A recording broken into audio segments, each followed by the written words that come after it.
I passed a parked car and recognized my fiancée's laugh from inside. She was in the back seat with a guy pulling his belt back on. When I tapped on the window and she looked up, the night I found Kristen in the car did not start with suspicion. That detail matters, because later everyone would ask what I had noticed beforehand, what signs I had ignored, what intuition I had suppressed. The honest answer is that I had noticed nothing unusual at all. My day had been full in the ordinary way, meetings stacked on meetings, calls running long, and the constant low-grade pressure that comes with running a business that depends on people trusting you to be steady. By the time I drove home, I was thinking about dinner and sleep and whether I would answer one more email before bed. Kristen texted me just before I reached our street. She said she was stepping out to take a call and would be back in a few minutes. That was not strange. Our house had bad reception in certain rooms, and she often took calls outside. I pulled into the driveway, noticed her car was not there, and assumed she had parked a few houses down to avoid blocking the neighbor's trash bins again. I was halfway through reheating leftovers when something felt slightly off. It was nothing dramatic, just a sense of incompleteness. I checked my phone and saw that her location still showed her nearby, not moving.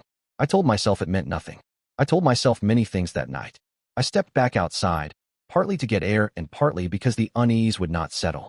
The street was quiet in the way suburban streets get after 10, when porch lights stay on but no one is watching anything.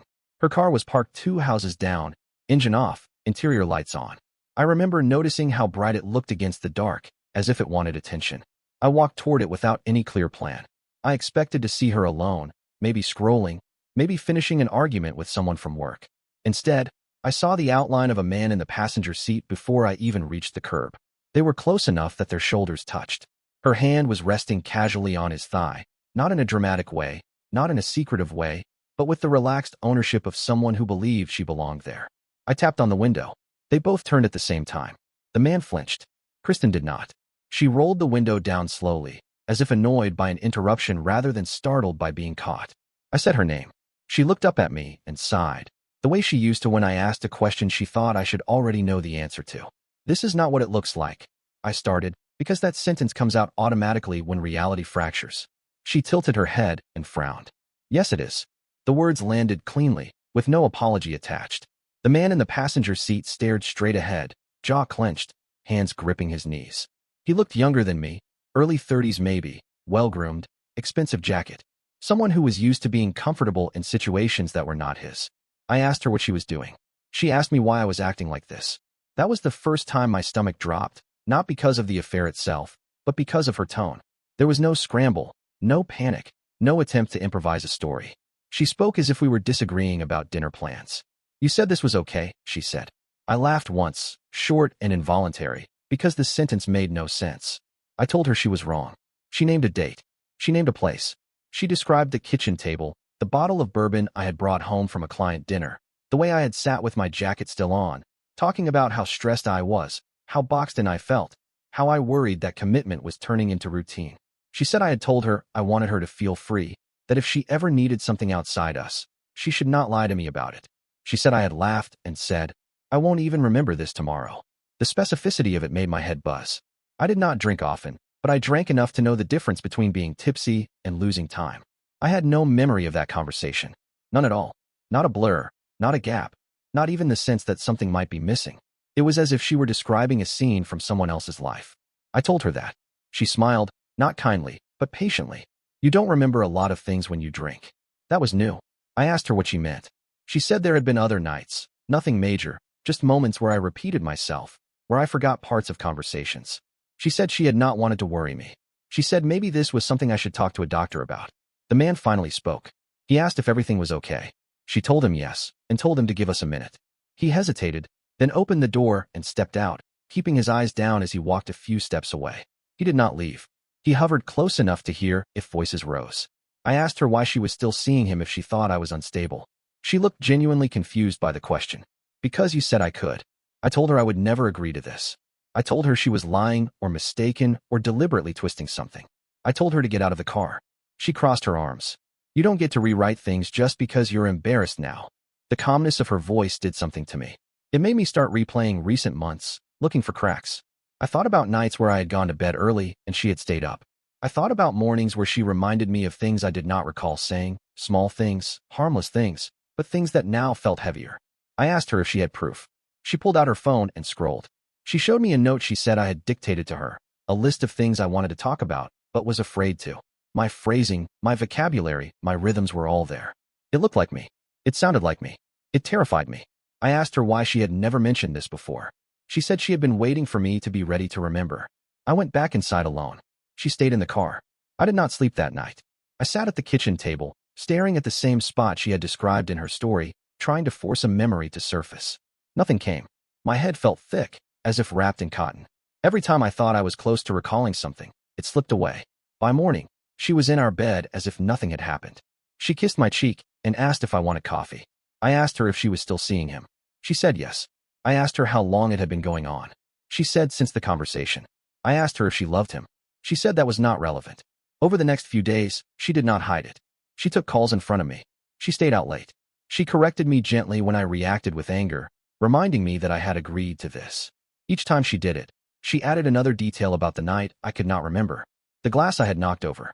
The joke I had made about open doors and closed minds. The way I had insisted she repeat my words back to me, so there would be no confusion later. The details accumulated until the absence of memory felt like proof of something wrong with me rather than evidence against her. I started checking my calendar, my emails, my transaction history. I looked for signs of blackout drinking, for unexplained gaps, for consequences I could not account for. I found nothing obvious, which only made things worse. If something had happened, it had left no trace. I booked an appointment with my doctor without telling her. I framed it as stress, as sleep issues, as concern about concentration. I did not mention the affair. I did not mention the missing conversation. Saying it out loud felt dangerous, as if it would make it real in a way I could not undo. Kristen watched me closely during that time. She asked careful questions. She suggested vitamins. She suggested therapy. She suggested that maybe this was why work had been harder lately, why I seemed distracted. I began writing things down, obsessively. Conversations, times, moods. I recorded myself before bed to see if my speech slurred when I thought it did not. I set reminders to check if I remembered setting them. All the while, she continued living her life as if she were doing nothing wrong, and I was the one struggling to keep up. The worst part was not the jealousy or the humiliation. It was the doubt. It was the way my own mind began to feel like unreliable equipment, something that could malfunction without warning. Every time she described that night, she did it with such confidence that I almost wanted to believe her, because believing her meant there was an explanation, even if it was a frightening one. What I did not know then was that the night in the car had not been a mistake. It had been a test, and I had passed exactly the way she wanted. I did not confront Kristen immediately after the doctor's visit. That was the first decision I made that felt fully mine again. The doctor told me I showed no signs of blackouts, neurological impairment, or substance-related memory loss. My blood work came back clean. My liver markers were normal. My sleep issues, he said, were consistent with stress, not dissociation. He asked if anything specific had happened to trigger my concern. I said no, because I was not ready to give the story a name yet. I drove back to the office instead of home. Sitting in the house with Kristen had started to feel like sitting inside someone else's version of events. At work, things followed rules. Numbers added up, or they did not. Contracts existed, or they did not. People left trails when they moved money, even when they thought they were careful. I started with the night she claimed I had given permission. I pulled security footage from the restaurant where I supposedly drank too much. The bartender remembered me. He remembered me because I left early. He remembered me because I switched to water after one drink. The receipt matched that memory. 1 bourbon. 1. Paid and closed. No open tab. No excessive consumption. No reason for my memory to vanish. That alone did not prove anything. It only proved that her story had cracks. The next crack came from my phone. I pulled my location data from that night. I had been home by 10. Kristen's story placed the conversation closer to midnight. My phone never left the house. It stayed connected to the same router all night. There was no gap. No unexplained movement. No lost time. I sat back in my chair and felt something settle into place. Not relief. Certainty. If I had not lost time, then someone had taken it from me in another way. I went back further, scanning months instead of days. Patterns emerged slowly, the way they always do when you stop asking emotional questions and start asking mechanical ones. Certain payments repeated on a schedule that did not match any known expense. Transfers small enough to blend in, always just under the threshold that triggered automatic alerts. Vendor names that looked legitimate at first glance, but did not resolve to real businesses when I searched them. The money was leaving my company. Not enough to collapse it overnight, but enough to weaken it over time. I looped in our finance manager under the pretense of an audit. I did not mention Kristen. I did not mention my suspicions. I asked him to walk me through the last year line by line, as if I were a stranger seeing it for the first time. His expression changed halfway through the review. He did not say anything at first. He did not need to. Someone had been authorizing payments using my credentials. That narrowed the list. There were only 2 people with that level of access. Me and my business partner, Wesley. Wesley had been in my life for 7 years. We built the company together from a rented office and borrowed furniture.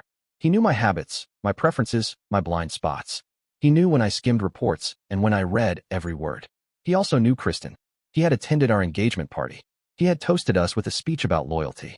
I called him and asked if he wanted to grab coffee. He agreed to quickly. We met at a place near the office. He looked tired, but not stressed in the way someone carrying guilt usually does. He looked like someone who believed his version of reality would hold. That told me Kristen had been managing him too. I did not accuse him. I asked him how things were going. I asked him if he had noticed anything off in the books. I asked him if he thought I seemed different lately. He hesitated at that last question. Just long enough. He said Kristen had mentioned I was under a lot of pressure. He said she was worried about me. He said she had confided in him because she did not know how else to help. I asked him what she had said. He stared into his coffee for a long moment before answering.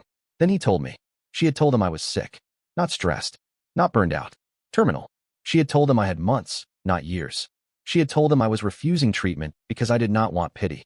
She had told him the open relationship was a way to ease everyone through the transition, to prevent resentment, to keep things peaceful until the end.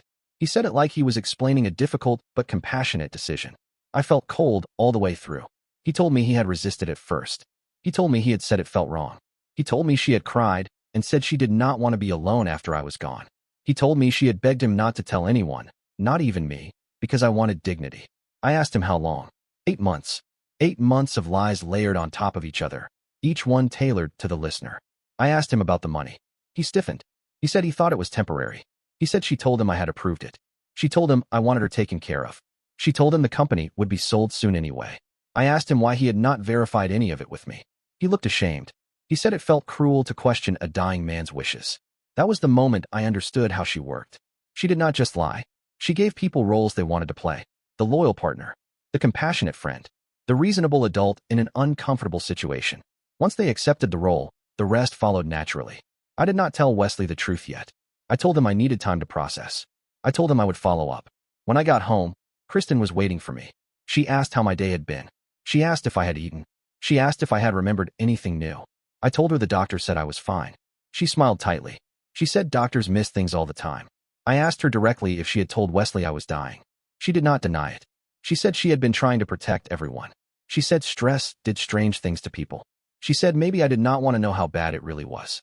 I asked her why she thought it was okay to steal from my company. She corrected me. She said it was our future. She said I would not need it where I was going. I realized then that the affair was not the betrayal. It was the scaffolding. It supported something much larger and much more deliberate. That night, I went through her laptop while she slept. I did not feel guilty. I felt methodical. I found accounts I did not recognize.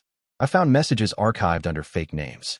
I found spreadsheets tracking transfers across multiple institutions. I found references to a secondary residence in another city. I also found something that explained the missing memory. A prescription in her name. Not for her. For me. A sedative, mild but effective, prescribed by a clinic 2 towns over. Refilled regularly. Dosed low enough to blur memory without causing obvious impairment. The night of the conversation, she had mixed it into my drink. I sat on the edge of the bed and watched her sleep, and for the first time since the night in the car, I felt something close to clarity. She had not gaslit me by accident. She had done it by design. What she did not know yet was that once you understand the mechanism, the illusion stops working. And I was done letting her decide which version of me existed. Once I knew the sedative had a name and a dosage, everything reorganized itself. Fear stopped being the dominant emotion. Precision took its place. I did not rage. I did not confront her again. I stopped asking questions she could turn into weapons. I started building a record that did not depend on belief. The second residence showed up first as a pattern, not an address. Flights booked under variations of her name, always midweek, always returning before weekends. Hotels paid in cash accounts that never touched our joint finances. A storage unit rental near a downtown corridor I had never been to. The city itself appeared repeatedly in files that had nothing to do with our life, a quiet constant hiding inside noise. I rented a car and drove there alone. I did not tell Wesley. I did not tell anyone. At that point, the fewer variables, the better. I checked into a hotel across from the address listed on the storage contract. It was a residential tower with a concierge desk and a parking garage that required key access. Not a temporary place. A place meant to be lived in. I waited. She arrived the next evening. She stepped out of a black SUV wearing a coat I had never seen. Her hair was styled differently. Not dramatically, but intentionally. She walked with the confidence of someone arriving somewhere she belonged. A man followed her, older than me, well-dressed, the kind of person whose comfort came from long habit rather than display. He put a hand at the small of her back as they entered the building. She leaned into it without hesitation. I followed at a distance and watched them greet the concierge. The man signed something. Kristen did not. She smiled, waved, and headed toward the elevators as if she had done it 1,000 times. I waited until they were gone before approaching the desk. I asked about leasing availability. I asked about floor plans. I asked casual questions that let the concierge talk. He mentioned residents by name without thinking. He mentioned events. He mentioned the investor who lived on the 12th floor and his wife. He said her name, not Kristen. I went back to my hotel room and sat in the dark with my laptop open. The name he said existed. It had history. It had a marriage license. It had social appearances. It had a circle of people who spoke about her with the casual familiarity of someone who had always been there. She had not just lied to me. She had built a parallel life with structural integrity. I spent 2 days watching, learning rhythms. She left in the mornings and returned in the evenings. She went to meetings with Hugh, the investor, sat quietly while he talked numbers, then leaned in to whisper at moments that shifted decisions. I recognized the technique. I had watched her do it with my clients, my partners, my friends. She was good at identifying who wanted reassurance and who wanted authority reflected back at them.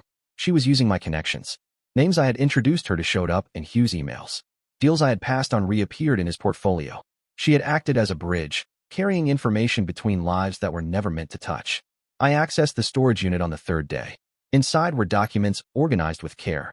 Passports, IDs, marriage certificates, bank records. Each identity had its own folder. Some were inactive. Some were still in motion. The one labeled with Hugh's name was thick. The one labeled with mine was not. Mine was newer, still being built. There were notes about me written in her handwriting. Observations, habits, triggers, references to how easily authority figures accepted narratives when framed as concern. Drafts of statements describing erratic behavior, financial mismanagement, emotional instability. A plan to escalate once certain transfers were complete. She had not just planned to take my money. She had planned to remove me as a credible obstacle. I photographed everything. I cataloged it. I put it back exactly as I found it. Then I called Hugh. I did not accuse. I did not threaten. I told him I had information that concerned his wife and his investments, and that it would be in his interest to hear it before anyone else did. I suggested a neutral location. I suggested bringing documentation. I suggested he not inform her.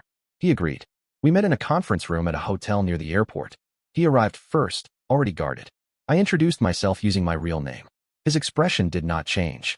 That told me she had never mentioned me at all, not even as a risk. I laid out the evidence in order. Not dramatically, chronologically. He interrupted once, to say she had told him I was a former associate who became unstable after a business dispute. I nodded and continued. I showed him the files, the overlapping timelines, the shared tactics, the financial flow that moved from my company to her accounts and then into his investments. He sat back and went quiet. I told him I had no interest in public confrontation. I told him I wanted the truth documented while she was not in the room to steer it. I told him I wanted to end the manipulation cleanly, without violence or spectacle. He asked me what I wanted. I told him I wanted her exposed to the people she had lied to at the same time, so she could not triangulate us separately. We agreed on a meeting. She arrived believing it was a routine update. She greeted me with surprise that looked real enough to convince someone who did not know her. She greeted Hugh with a kiss and a smile. She asked why we were all together. I started the recording before I spoke. I told her where I had been. I told her what I had seen. I told her what I had found. She did not panic. She adjusted. She told Hugh I was dangerous. She told me Hugh had a temper. She told each of us that the other had already shown signs of believing her. She used the same language she had used with Wesley, with softer edges, with authority reallocated. I let her talk. Then I played the recording of her voice, from weeks earlier, explaining to a friend how easy it was to make men doubt themselves if you controlled the frame early enough. The room went still. She tried one last shift, accusing me of editing, of coercion, of obsession. I placed the storage unit photos on the table. I placed the timelines next to them. I placed the sedative prescription last. Hugh stood up. He did not shout. He did not threaten. He told her to stop speaking. She looked at him then, really looked, and for the first time since I had known her, she misjudged the room. She had assumed alignment that no longer existed. She left without another word. Afterward, Hugh asked me how long I thought this had been going on. I told him the truth. Longer than either of us. What neither of us knew yet was that she had already anticipated this ending. The folder with my name was not incomplete. It was waiting, and the next move would not be subtle. The first call came at 6 in the morning. It was not from Kristen. It was from my lawyer, and he did not waste time easing into it. He asked where I was, asked if anyone had contacted me overnight, and then told me that a report had been filed claiming I was experiencing severe mental decline accompanied by paranoid delusions and financial recklessness. The report included names, dates, behavioral descriptions, and a recommendation for immediate evaluation. It read like a professional document because it was one. She had not waited to see if the meeting with Hugh went her way. She had executed the next phase the moment she lost control of the room. By 9, my bank accounts were temporarily frozen. Not seized, but flagged. Enough to disrupt payroll. Enough to raise questions. By noon, a representative from a financial oversight committee requested a meeting. By mid-afternoon, 2 officers knocked on my door, polite but firm, asking if I was willing to answer questions regarding my recent conduct. They were not there to arrest me. They were there to establish a baseline narrative before it hardened. This was the part she understood best. If you move first and frame early, later evidence has to fight uphill. Doubt is cheaper than proof, and once planted, it spreads without effort. I agreed to everything. I answered calmly. I handed over documents. I provided contact information. I did not raise my voice or accuse her of anything yet. I let the process move at its own speed, because speed was on my side now. What she did not account for was scale. Hugh did not disappear quietly, despite what the later reports would suggest. He hired his own investigators the same day she vanished from his residence. He uncovered 4 marriages prior to theirs, each ending in financial depletion and medical claims designed to isolate the husband. 2 of the men had signed conservatorship documents they barely remembered agreeing to. One had been institutionalized briefly before his family intervened. Her real name surfaced before the end of the week. Fiona Garrett. It existed in 3 states, attached to warrants for fraud, identity theft, and falsified medical documentation. Her pattern was consistent. She embedded herself into financially complex environments, positioned herself as indispensable, then destabilized the person closest to the assets while quietly extracting value. I was not her first long-term mark. I was her most ambitious one. Once the name surfaced, everything accelerated. Agencies that had moved cautiously shifted posture. Requests turned into demands. Interviews turned into statements. My company's finances were audited in full, and the numbers told the story without interpretation. Transfers traced cleanly to accounts she controlled. Authorizations tied to credentials accessed during times I was demonstrably incapacitated. The sedative prescription closed the loop. She had not just claimed I was unstable. She had manufactured conditions to support it. When they located her, it was not dramatic. She was arrested in a different city under a different name while attempting to open a new account using forged documents. She did not resist. She asked for a lawyer. She asked if the charges would be consolidated. That question alone told them how practiced she was. The indictment listed more counts than I expected. Marriage fraud, wire fraud, identity theft, conspiracy, pharmaceutical misuse, obstruction. The language was clinical. The scope was not. She pled not guilty at first. She changed counsel twice. She attempted to introduce doubt about my mental state, even from custody, filing motions suggesting I was manipulating investigators to avoid accountability for my own failures. Those motions failed. Evidence does not argue. Wesley was charged separately. His cooperation reduced his exposure, but not enough to save his reputation. He lost his stake in the company and any claim to future involvement. He did not contact me again. I did not reach out either. There was nothing left to say that would change what had already been done. The company did not survive intact. Clients pulled back. Partners distanced themselves. Even with exoneration, association alone carried weight. Investors do not like narratives they cannot control, and mine had become complicated. I sold what remained at a loss that would have felt devastating under different circumstances. Instead, it felt final. The trial lasted longer than I expected, not because of uncertainty, but because of volume. Every additional victim added context. Every document removed ambiguity. By the time sentencing arrived, the courtroom had stopped reacting to her presence. She had become a case study rather than a person. She received 12 years. No outburst. No apology. No acknowledgement when she passed me on the way out. People asked afterward how I felt watching her sentenced. I told them the truth. I felt accurate. The outcome matched the evidence. Emotional closure was not something the process offered, and I did not need it. The part no one saw was the quieter aftermath. the rebuilding of routines without constant documentation, the slow return of trust in my own perceptions, the habit of checking and rechecking before accepting memory as fact. Those things did not vanish when the verdict came down. They faded gradually, the way damage recedes when pressure stops. I moved, not because I was running from anything, but because staying felt like continuing a conversation that had already ended. I downsized. I simplified. I took consulting work that did not require access to accounts I did not own. Sometimes people still ask about her, curious how someone could live so completely in parallel. I tell them the truth. She did not live two lives. She lived one life built on replacing people before they could compare notes. The night I found her in the car was never meant to be hidden. It was meant to destabilize me, to introduce doubt early enough that everything afterward would feel earned rather than imposed. What saved me was not strength or cleverness. It was refusing to argue with a story and insisting on checking the structure underneath it. Once you do that, lies collapse under their own weight. And when they do, the silence afterward is not empty. It is stable.